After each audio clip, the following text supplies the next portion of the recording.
جب بابل شہر میں نمرود کی جھوٹی خدائی کا ناقوس بج رہا تھا اور شہر کے ہر دروازے پر اس کے ہم شکل بت رکھے گئے تھے، اور جو شہر میں داخل ہوتا اس کے لیے لازم تھا کہ اس بت کو سجدہ کرے، اور اگر وہ سجدہ کر کے نہیں گزرتا تھا تو اس نے سسٹم ایسا رکھا تھا کہ گھنٹیاں بجنے لگ جاتی، اس لیے چاروں ناچار ہر شخص کو اس کے بت کے آگے سجدہ ریز ہونا پڑتا تھا۔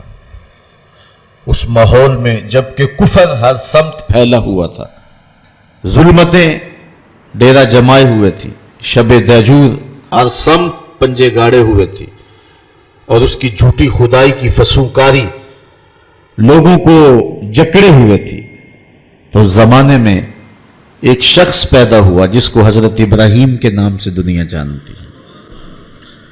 آپ نے نہ صرف نمرود کی جھوٹی خدائی کا انکار کیا، بلکہ انہوں نے جو جھوٹے خدا بنا رکھے تھے ان سب کا انکار کر کے پوری عظیمت اور پوری جرأت کے ساتھ کھڑے ہو کر کے دنیا کے سامنے توحید پرستوں کی جو تصویر پیش کی ہے وہ انوکھی بھی ہے، البیلی بھی ہے، جرأت افزا بھی ہے، اور باطن کو جلا دینے والی بھی۔ آئیے سورہ الانبیاء اٹھا کر کے دیکھتے ہیں اللہ کا نبی جس ماحول میں آنکھ کھولتا ہے اور پھر جوانی کی دہلیز پہ قدم رکھتا ہے، ایک جھوٹے خدا کی خدائی کا ڈنکا بج رہا ہے، اور لوگ اس کے سامنے اپنی پیشانیاں بھی جھکاتے ہیں اور اپنے سر بھی جھکاتے ہیں۔ حضرت ابراہیم جب بلوغت کی عمر کو پہنچتے ہیں، وَلَقَدْ آتَيْنَا إِبْرَاهِيمَ رُشْدَهُ مِنْ قَبْلُ، اللہ ارشاد فرماتا ہے اور یقیناً ہم نے مرحمت فرمائی تھی ابراہیم کو ان کی دانائی اس سے پہلے، وَكُنَّا بِهِ عَالِمِينَ، اور ہم ان کو خوب جانتے تھے۔ اِذْ قَالَ لِأَبِيهِ وَقَوْمِهِ مَا هَٰذِهِ التَّمَاثِيلُ الَّتِي أَنْتُمْ لَهَا عَاكِفُونَ، جب انہوں نے اپنے چچا اور اپنی قوم سے کہا کہ یہ کیا مورتیاں ہیں جن پر تم پوجا پاٹ کرنے کے لیے جمے بیٹھے ہو۔ وہ بت تھے جن کے ارد گرد وہ بیٹھے رہتے تھے اور ان کی پوجا پاٹ کرتے تھے۔ قالوا وجدنا آباءنا لها عابدین، تو انہوں نے جو دلیل دی وہ یہ تھی کہ ہم نے اپنے آباء و اجداد کو ایسے کرتے ہوئے دیکھا ہے۔ قال لقد کنتم انتم وآباؤکم فی ضلال مبین، حضرت ابراہیم علیہ السلام بولے بے شک تم اور تمہارے آباء و اجداد سارے گمراہی میں ہو۔ قالوا اجئتنا بالحق ام انت من اللاعبین، کہنے لگے آپ کوئی ہمارے پاس سچی بات لے کر آئے ہیں یا یوں ہی ہم سے دل لگی کر رہے ہیں۔ قال بل ربکم رب السماوات والارض، حضرت ابراہیم علیہ السلام نے کہا کہ یہ تمہارے معبود نہیں ہیں، تمہارا معبود وہ ہے جو زمین و آسمان کا رب ہے، الذی فطرہن، جس نے ان کو پیدا کیا ہے، وَأَنَا عَلَىٰ ذَلِكُم مِّنَ الشَّاهِدِينَ، اور میں اس صداقت پر گواہی دینے والوں میں سے ہوں۔ وَتَاللَّهِ لَأَكِيدَنَّ أَصْنَامَكُمْ بَعْدَ أَن تُوَلُّوا مُدْبِرِينَ، وہ ایک میلہ منعقد کیا کرتے تھے شہر سے باہر اور کچھ دن وہاں گزار کر کے آتے۔ عادت ان کی یہ تھی کہ جب وہ میلے پہ جاتے تو پہلے بتوں کے استہانوں میں حاضر ہوتے اور وہاں ان کے سامنے جا کر کے اقسام کی مختلف رنگوں کی مٹھائیاں رکھتے، اور پھر وہاں سے وہ میلے میں جاتے۔ جب واپس پلٹتے تو سب سے پہلے وہ اپنے بت قدوں میں آتے اور اپنے بتوں کو سلام کرنے کے بعد پھر اپنے گھروں کو پلٹتے۔ ہمیں جو طریقہ دیا گیا ہے، میرے اور آپ کے آقا و مولا جب بھی کبھی سفر پہ تشریف لے جاتے تو حضور سب سے آخری منزل مسجد کو رکھتے تھے۔ مسجد سے نوافل پڑھنے کے بعد حضور سفر پر روانہ ہوتے، اور جب واپس حضور تشریف لاتے تو سب سے پہلے مسجد میں جلوہ فراز ہوتے۔ تو ان کا انداز اپنے بتوں کے لیے یہ تھا، اور اہل ایمان کا اپنے رب کے حضور شکرانے اور نذرانے اور محبتوں کے اظہار کا طریقہ یہ متعین اور مقرر کیا گیا ہے۔ خیر، انہوں نے حضرت ابراہیم کو بھی دعوت دی کہ آپ چلیں اور ہمارے ساتھ میلے میں شریک ہوں۔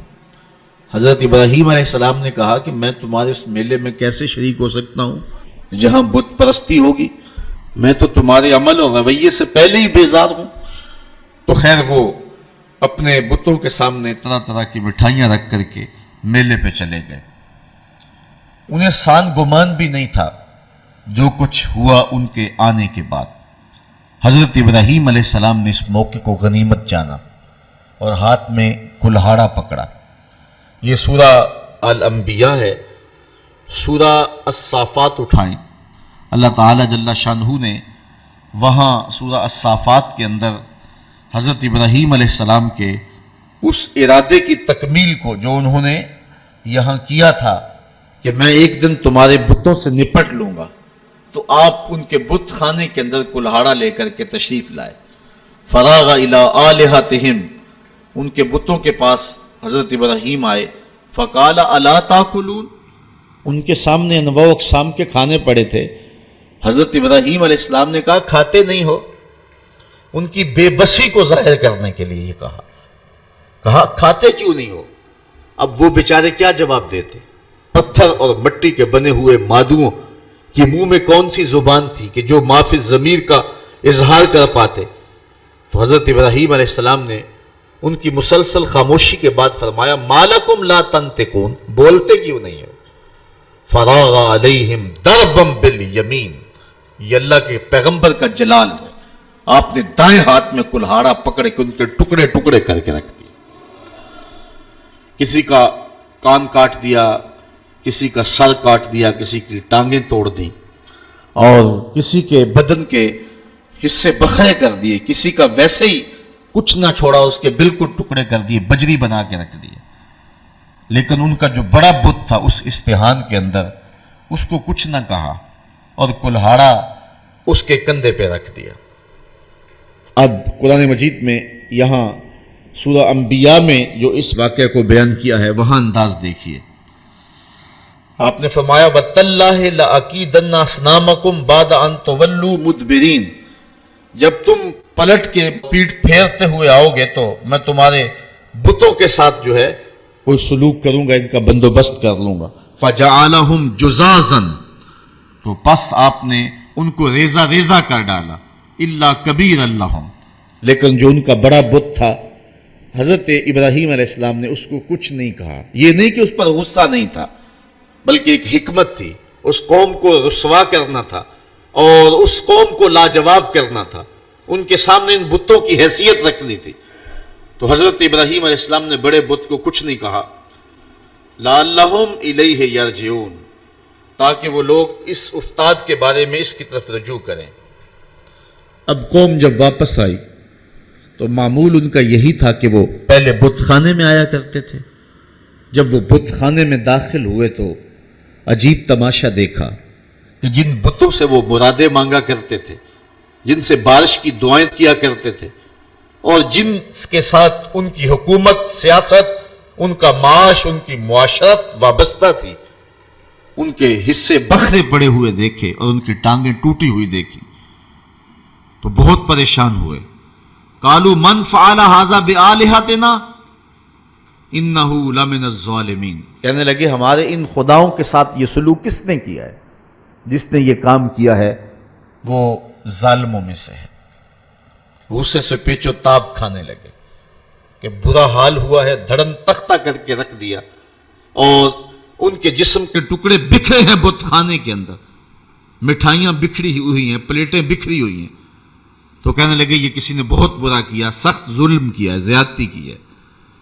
قالوا سمعنا فتى يذكرهم يقال له ابراہیم، کہنے لگے چند آدمیوں نے ان لوگوں میں سے کہا ایک نوجوان کو سنا ہے جو ان بتوں کا ذکر برائی سے کرتا ہے، اس کا نام ابراہیم ہے۔ ورنہ اس بھرے ماحول میں ان بتوں کے ساتھ یہ سلوک بھلا کون کر سکتا ہے؟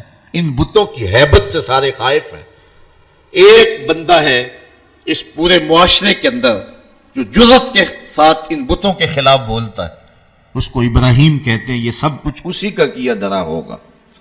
قالوا فاتوا بہ علی اعین الناس لعلہم یشہدون، کہنے لگے پھر پکڑ کر لاؤ اسے سب لوگوں کے سامنے، لوگوں کے روبرو وہ اس کے متعلق کوئی شہادت دیں. جن لوگوں نے اس شخص کو ابراہیم کو ان بتوں کی برائی بولتے ہوئے دیکھا ہے وہ کہیں کہ واقعی یہ بتوں کا مخالف ہے اور یہ الزام ہم اس پہ لگائیں کہ اس نے یہ کیا ہوا ہوگا اور پھر اس کو سزا دیں.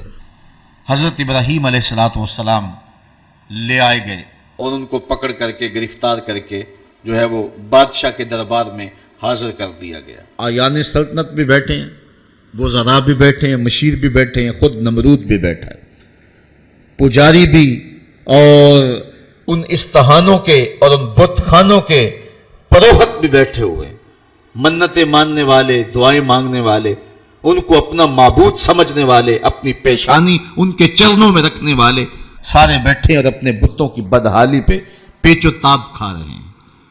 سارا غصہ حضرت ابراہیم پر آیا اور حضرت ابراہیم علیہ السلام کو بلا کر کے لوگوں کے سامنے نمرود اپنی پوری تمکنت کے ساتھ، پورے رعب اور شاہی جلال کے ساتھ اور پورے غرور و دبدبے کے ساتھ اس مجلس میں موجود ہے. ہزاروں کا یہ اجتماع ہے. اللہ کی توحید کا ایک واحد پرستار حضرت ابراہیم اس ماحول میں ان کو پکڑ کے لایا جاتا ہے. قالو انت فعلت ھذا بآلہتنا یا ابراہیم، ایک دم چھٹ پڑے، بولے اے ابراہیم ہمارے ان بتوں کے ساتھ، ہمارے ان خداؤں کے ساتھ یہ سلوک تم نے کیا. پھر حضرت ابراہیم نے کیا جواب دیا؟ قال بل فعلہ کبیرہم ھذا، ان کے بڑے نے کیا ہوگا. اسلحہ تو اس سے برآمد ہو رہا ہے نا، یہ آپس میں لڑ پڑے ہوں گے، یہ کہہ رہا ہوگا کہ تم چھوٹے میری خدائی میں کیوں شریک ہو، تو اس بڑے نے کیا ہوگا. پھر آگے فرمایا فَاسْأَلُوهُمْ إِنْ كَانُوا يَنْتِقُونَ، اچھا یہ نہیں بتاتا تو جن کے ساتھ یہ قیامت ٹوٹی ان سے پوچھ لو کہ تمہارے ساتھ یہ قیامت کس نے توڑی. یہ اپنے دکھ کی بپتا خود سنائیں نا، اپنی داستان سرائی خود کریں. ان کے ساتھ یہ قیامت کس نے توڑی، کس نے ظلم کیا ان کے ساتھ. پہلے تو کلہاڑا جس سے برآمد ہو رہا ہے ان کا جو بڑا ہے اس نے کیا ہوگا. حالات قرینہ حالیہ جو ہے وہ یہ بتا رہا ہے کہ سارے بت جو ہے وہ قتل کر دیے گئے، بڑے کے پاس جو ہے وہ اسلحہ ہے اور وہ بچ گیا، اس کو خراش تک نہیں آئی. یقیناً ان کی آپس میں کوئی لڑائی ہو گئی ہوگی، اس بڑے نے چھوٹوں پہ حملہ کر دیا اور ان کے ٹکڑے ٹکڑے کر کے رکھ دیا اور خود سلامت رہا، تو اس نے کیا ہوگا. اچھا اگر اس نے نہیں کیا ہے تو یہ نہیں بتا رہا تو چلو جن کے ساتھ یہ قیامت ٹوٹی ہے ان بیچاروں سے پوچھ لو تمہاری ٹانگیں کس نے کاٹ دی، تمہارے سر کس نے توڑ دیے، تمہارے کان کس نے کاٹ دیے، تمہاری ناک کس نے توڑ دی. حضرت ابراہیم علیہ السلام کے لفظوں کی کاٹ کلہاڑے کی کاٹ سے بھی زیادہ تھی. اللہ اکبر، اللہ کا نبی بول رہا ہے اور نمرود کا دربار ہے، سارے مخالف ہیں، بتوں کے ماننے والے اور ان کو اپنا معبود برحق سمجھنے والے. ایک جوان اللہ کی توحید کا واحد پرستار میدان عمل میں کھڑا ہے. حضرت ابراہیم علیہ السلام نے ذرا لفظوں کی کاٹ دیکھیے اور حضرت ابراہیم کا لہجہ دیکھیے. قالا بل فعلہ کبیرہم ھذا، ان کے اس بڑے نے کیا ہوگا. فاسألوہم، اب کوئی وقفہ دیے بغیر، فا تاکیبیہ ہے اور سما اور فا میں فرق یہ ہے کہ جب سما بولا جاتا ہے تو اس میں تاکیب فی الفور نہیں ہوتی، اور جب فا عربی میں بولا جاتا ہے تو اس میں تاکیب فی الفور ہوتی ہے. یعنی ان کو وقفہ دیے بغیر ایک حملے کے اوپر دوسرا حملہ کیا. فاسألوہم، ان سے پوچھ لو. اور پھر بتوں کی بے بسی کو بھی ساتھ بیان کر کے فوراً کہا ان کانوا ینطقون، اگر یہ بولتے ہیں تو اپنی دکھ کی کہانی بیان کریں، اپنے درد اور اپنے دکھڑے کو بیان کریں کہ یہ قیامت ان پر کس نے توڑی ہے. فَرَجَعُوا إِلَىٰ أَنفُسِهِمْ، پھر وہ اپنے اندر پلٹے. ضمیر تو ہوتا ہے، اندر سے آواز تو آتی ہے، پھر وہ اپنے ضمیر کی طرف پلٹے. فَقَالُوا إِنَّكُمْ أَنْتُمُ الظَّالِمُونَ، اور پھر بولے بے شک تم خود ہی ظالم ہو. ان سے توقعات وابستہ کیے ہوئے ہو جو اپنے وجود کی سلامتی اور اپنے وجود کی بقا کی ضمانت بھی نہیں دے سکتے، اور پھر ان کے اوپر حملہ آور ہو تو دفاع بھی نہیں کر سکتے. دفاع تو دور کی بات ہے، اپنے دکھ کی کہانی بھی نہیں سنا سکتے. ان پر ظلم کس نے کیا اس بپتا کو بھی نہیں کہہ سکتے. تو جو اتنے مجبور اور اتنے بے بس ہیں تو وہ تمہیں کیا دے گی. ایک دم وہ اپنے اندر پلٹے، ضمیر اندر سے گھنٹیاں بجانے لگا. ابراہیم کھڑے ہیں اور اللہ کی توحید کا پیغام دے رہے ہیں. وہ اپنے اندر جھکے اور کہا کہ تم خود ہی ظالم ہو. ثم نکسوا علی رؤوسہم، پھر وہ اوندے ہو کر پلٹ گئے. اندر کی ظلمت، اندھیرا اور ان بتوں کا وہ پیار جو ان کے اندر رچا بسا تھا، پھر وہ دوبارہ پلٹے اور حضرت ابراہیم سے مخاطب ہو کے کہا لَقَدْ عَلِمْتَ مَا هَؤُلَاءِ يَنْطِقُونَ. لجاجت تھی لہجے میں، باغ پن نہیں تھا، چونکہ جھوٹ کے لہجے کے اندر جو ہے وہ کڑک نہیں ہوتی، کھنک نہیں ہوتی، اس لیے لجاجت کے لہجے میں بولے ابراہیم تو جانتا ہے یہ بیچارے بولتے نہیں. بس ان کے یہ کہنے کی دیر تھی کہ اللہ کا نبی اٹھ کے کھڑا ہو گیا. اب سنو حضرت ابراہیم علیہ السلام کے لہجے کا بانک پن دیکھیے. قرآن مجید میں توحید کے عنوان سے حضرت ابراہیم کی تقریر کے یہ لفظ جو ہیں، ذرا ان لفظوں کی کاٹ دیکھیے اور الفاظ کی اٹھان دیکھیے، ابراہیم علیہ السلام کے لہجے کا حسن دیکھیے اور پھر قرآن کا معجزہ دیکھیے. میرے پاس وہ لہجہ نہیں ہے کہ ان لفظوں کو اس انداز سے پڑھ سکوں کہ وحی کے پڑھنے کا جو طریقہ اور سلیقہ اہل زبان رکھتے ہیں، لیکن میرے ٹوٹے ہوئے لہجے کے اندر بھی آپ ان لفظوں کا حسن ملاحظہ کر سکیں گے کہ کس قدر اللہ کے نبی حضرت ابراہیم علیہ السلام کھڑے ہو کر کے اللہ کی توحید پر گفتگو کر رہے ہیں، اور یہ موقع حضرت ابراہیم تلاش کر رہے تھے، اور یہ سارا جو کچھ کیا تھا اس موقع کو پیدا کرنے کے لیے حضرت ابراہیم نے کیا تھا. اب حال یہ ہے کہ نمرود بھی بیٹھا ہے، اس کے آیان سلطنت بھی بیٹھے ہیں، وزراء مشیر بھی بیٹھے ہیں، حکمران طبقہ بھی بیٹھا ہے، عوام بھی بیٹھے ہیں، پروہت بھی بیٹھے ہیں، پجاری بھی بیٹھے ہیں، سارے بیٹھے ہوئے ہیں. اور حضرت ابراہیم علیہ السلام جب حجت پوری کر لی اور ان کو کہا ان سے پوچھ لو، بڑے نے کیا ہوگا، اچھا یہ بولتے ہیں تو ان سے سوال کر لو، تو وہ اپنے ضمیر کی طرف لوٹے اور پھر پلٹ آئے دوبارہ گمراہی کی طرف. لہجے میں جو ہے وہ توتلا پن تھا، رک رک کے کہہ رہے تھے، لجاجت تھی، ٹپک رہی تھی لہجے کے اندر، بے بسی تھی.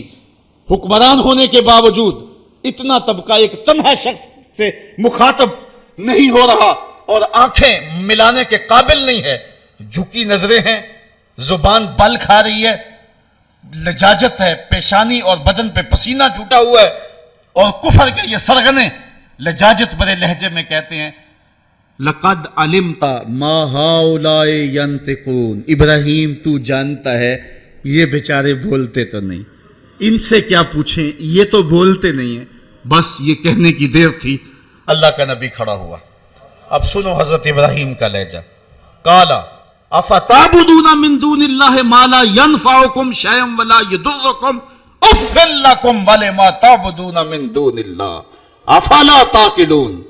حضرت ابراہیم علیہ السلام نے فرمایا ان کو پوچھتے ہو اللہ کے علاوہ جو نہ نفع دے سکے نہ نقصان پہنچا سکے. اب ایک اور دیکھیے وار کلہاڑے کا، اُفٍّ لَّكُمْ.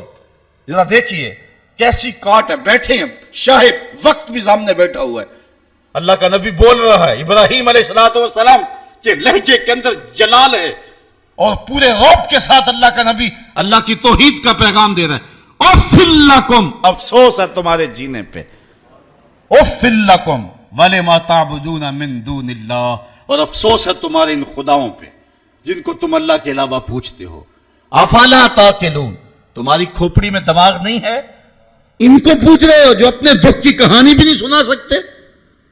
اب جب دلیل سے بات نہ ہو سکے اور جب کسی کے لفظوں کی کاٹ نہ کی جا سکے تو جو طاقتور لوگ ہوتے ہیں ان کا لہجہ دوسرا ہوتا ہے، جلا دو، ٹکڑے کر دو، مار دو، بوٹیاں نوچ لو.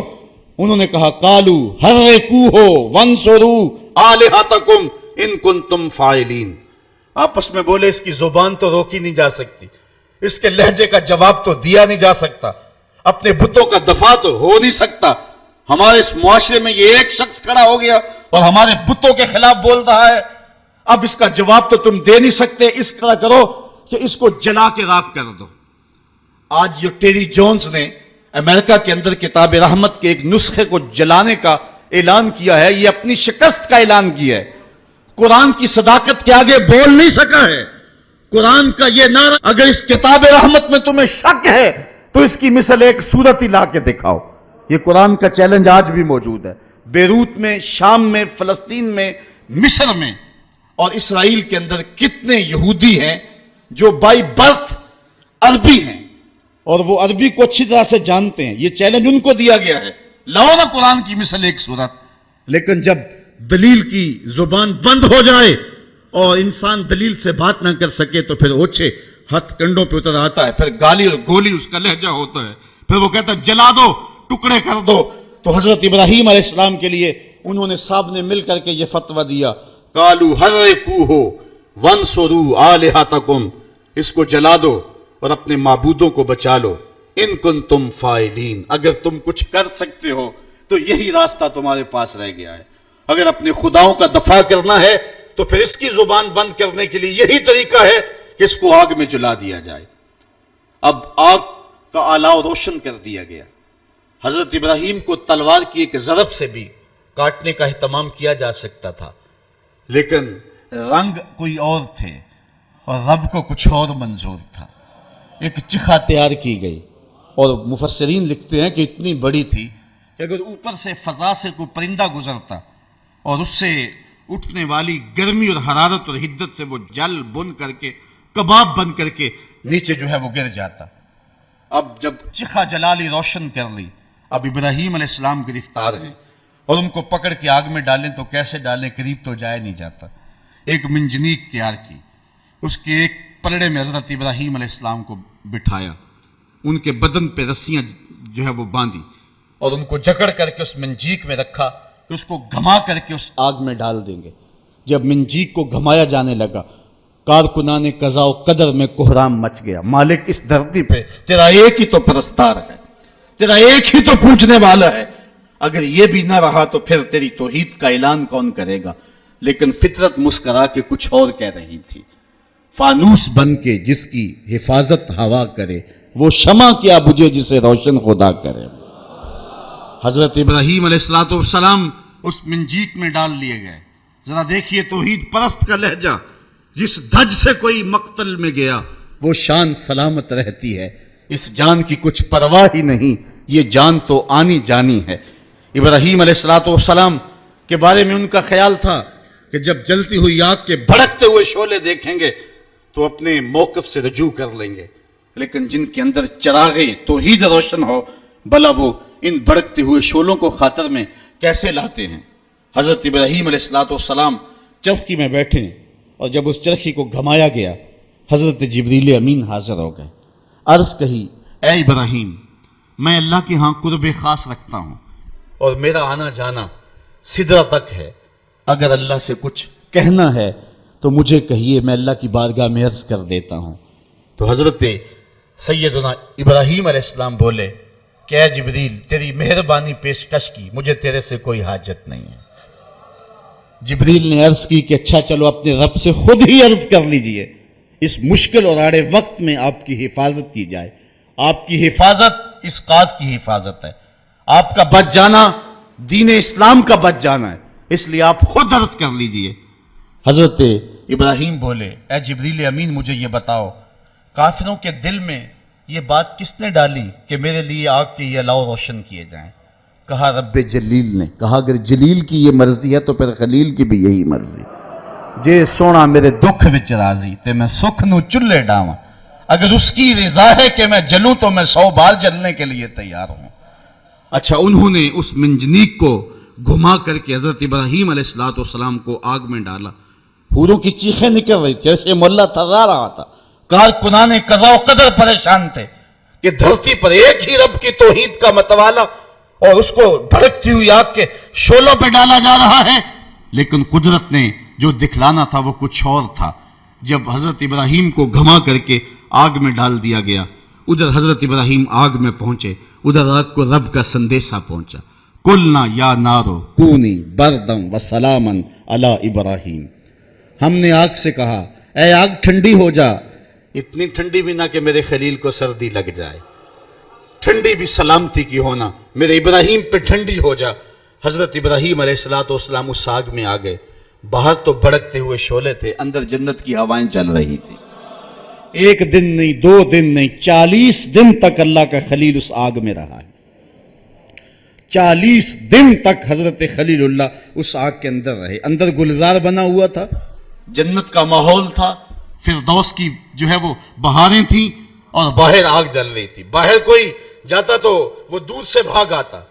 اب ان کا تو خیال تھا کہ راکھ بھی نہیں بچی ہوگی، لیکن آگ کے جب شعلے سرد ہوئے اور جب کوئلے بجھے تو حضرت ابراہیم کوئلوں پہ چلتے ہوئے یوں آ رہے ہیں جس طرح کوئی نازنین پھولوں پہ چلتا ہوا آتا. حضرت ابراہیم علیہ السلام سے پوچھا گیا زندگی کے بہترین لمحے کون سے گزرے ہیں؟ کہا وہی لمحے جو نارے نمرود کے اندر گزار کے آیا ہوں. وصل کی وہ لذتیں اور وہ گھڑیاں اور وہ ساعتیں، وہ خوش نصیب گھڑیاں میں نے جو پائی ہیں، دل ڈھونڈتا ہے وہی فرصت کے رات دن بیٹھے رہیں تصور جانا کیے ہوئے. وہ خاص گھڑیاں تھی، وہ خاص لمحے تھی. اب اقبال کا لہجہ یہاں دیکھیے. پختہ ہوتی ہے مصلحت اندیش و عقل، عشق مصلحت اندیش ہو تو ہے خام ابھی. بے خطر کود پڑا آتش نمرود میں عشق، عقل ہے محو تماشائے لبے بام ابھی.